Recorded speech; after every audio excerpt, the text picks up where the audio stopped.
Voici les titres de l'actualité que nous développerons dans ce journal. Un projet de grande ampleur pour le Crous d'Ollé. Après la démolition de plusieurs bâtiments, 240 logements étudiants seront construits d'ici 2 ans. Vous arriverez à Paris-Bercy et non plus Gare de Lyon si vous prenez le train pour la capitale dans les 6 mois qui viennent. Le terminus du Théose change d'arrivée en raison des travaux. Gare de Lyon. Et puis en sport, un bon week-end pour les Clermontois, aussi bien rugbymen que footballeurs. L'ASM et le CFA ont gagné leur match tous les deux. Le Crous de Clermont-Ferrand réhabilite 240 logements sur le site dénommé le Clos Saint-Jacques. La première pierre a officiellement été posée ce matin en présence du recteur et du maire de Clermont-Ferrand. Les travaux devraient durer 2 ans environ et l'objectif est de créer des logements plus spacieux pour les étudiants. Explication Romain Duché et Émilie Trane. Une première pierre pour le symbole. Le site Crous de Saint-Jacques va bientôt changer de visage. Les 2 bâtiments donnant sur le boulevard Claude Bernard vont être démolis, remplacés par 3 immeubles modernes et économes en énergie. À l'intérieur, fini les chambres de 9 mètres carrés, vétustes et dépourvues de sanitaires. Elles seront remplacées par des studios de 18 mètres carrés accessibles aux handicapés. La référence du logement étudiant, c'est pas 9 mètres carrés, c'est 18 mètres carrés avec une kitchenette, avec les sanitaires et un espace de travail et pour dormir, quoi. Donc c'est ça la référence aujourd'hui, il ne faut plus parler de 9 mètres carrés. La surface des logements va donc être multipliée par 2, mais 18 mètres carrés, cela reste petit.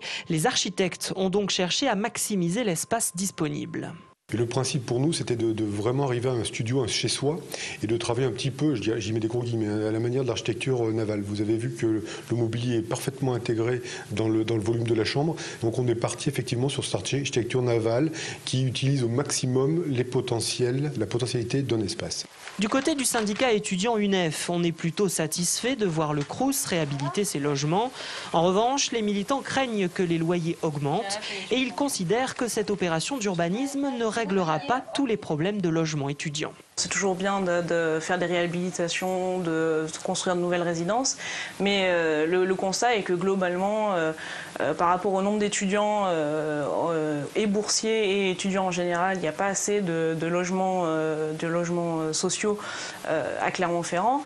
La démolition puis la reconstruction de ces 240 logements au Clos Saint-Jacques devrait coûter un peu moins de 10 millions d'euros, financés par l'État, la Caisse des dépôts et le Crous. Les nouveaux bâtiments devraient être livrés à la rentrée 2012. Des travaux sont en cours Gare de Lyon à Paris et ils impliquent quelques changements pour les voyageurs clermontois. À partir d'aujourd'hui et jusqu'en juillet prochain, les passagers du train Théose arriveront en effet en gare de Paris-Bercy et non plus Gare de Lyon. La SNCF a mis en place une grande campagne d'information à destination de ses clients. Pourtant, certains voyageurs en partance pour Paris étaient surpris cet après-midi en apprenant qu'ils changeaient de gare parisienne. Vous êtes au courant que ce train-là n'arrive pas Paris-Gare de Lyon? Non, non, du tout. Il arrive Paris-Bercy. Ah bon, d'accord. Ah bon. Bah écoutez, première nouvelle, je la prends maintenant, vous voyez. J'ai vu sur mon billet que ça arrivait à Bercy, je crois, Paris-Bercy, mais je ne sais pas exactement ce que ça veut dire. Bah, je vais me débrouiller pour arriver à... pour qu'on vienne me chercher à Paris-Bercy, quoi. Il va falloir que je me débrouille, mais comme d'habitude, ils ne nous mettent pas au courant. Je l'ai appris aujourd'hui, mais c'est pas gênant. Ça revient à peu près au même, de toute façon, c'est à 100 mètres l'un de l'autre. Ça change pas grand-chose, puisque ça me fait prendre le métro un peu plus loin, c'est tout. Ça ne me dérange pas du tout. En provenance de Paris-Bercy, en gare. Pas de problème pour nous. D'accord. Vous étiez bien au courant que c'était plus Gare de Lyon? Pas de problème. Ce qu'on aurait souhaité peut-être, c'est qu'il y ait une navette entre la gare de Lyon et la gare de Bercy, ce qui n'est pas le cas. Pour le voyage aller, il y avait eu des informations données dans le train, il n'y a eu aucun souci, une gare beaucoup plus petite qui fait plus penser à celle de Clermont que celle de Paris-Gare de Lyon. Pour plus d'infos sur ces changements, par mail à l'adresse qui s'affiche sur votre écran, Paris-Gare de Lyon 2012@sncf.fr ou sur le site www.gare-connexion.com. On passe à l'actualité sportive. Mission accomplie pour les rugbymen de l'ASM Clermont-Auvergne. Hier après-midi, ils ont battu la province irlandaise du Leinster lors de la 3e journée de la Coupe d'Europe. Les hommes de Verne-Cotter se sont imposés à domicile 20-13. Les Clermontois ont inscrit 2 essais. Vous voyez ici le premier signé Julien Malzieu à la 7e minute de jeu. C'est la 2e victoire de l'ASM en 3 journées. Au classement de la poule 2, l'ASM est 2e à 1 point du Leinster. Prochaine échéance samedi 18 décembre. Les Clermontois se déplaceront en Irlande.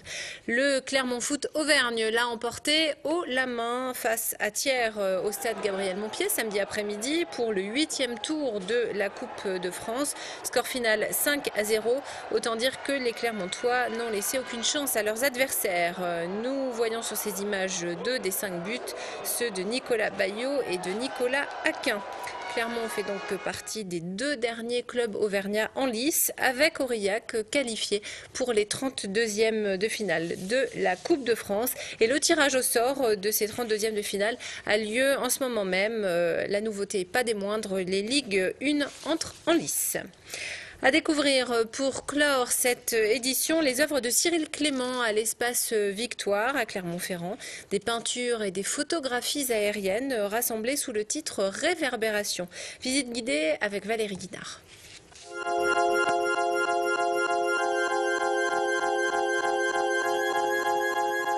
Clem est un artiste qui n'a pas vraiment les pieds sur terre. Lui, ce qui l'attire, c'est le ciel.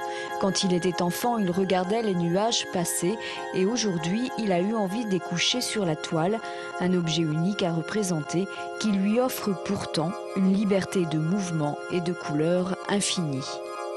C'est un plaisir qui est sans cesse renouvelé, puisque à l'instar du ciel, les couleurs varient, les volumes varient, les profondeurs, les gris ne sont jamais les mêmes, les bleus ne sont jamais les mêmes, donc à chaque fois c'est une recherche qui est complètement différente. Et je prends un plaisir toujours différent à représenter ces ciels.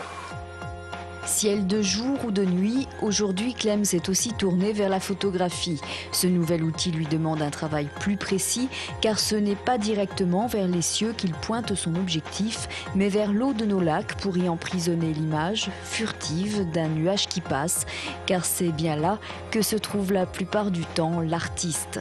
Tout le temps, je vais sortir d'ici, le ciel sera gris, je le regarderai quand même. Réverbération, c'est le titre de cette expo et c'est à voir jusqu'au 4 janvier à l'espace Victoire. Et c'est la fin de ce journal. La météo à suivre. Dans quelques minutes, Pablo Pavone, le directeur artistique des Maltiques de Montferrand, sera notre invité. Et la rubrique sport, ce sera juste ensuite. Toute l'actu locale est aussi en ligne. Retrouvez votre JT sur clermontpremière.com.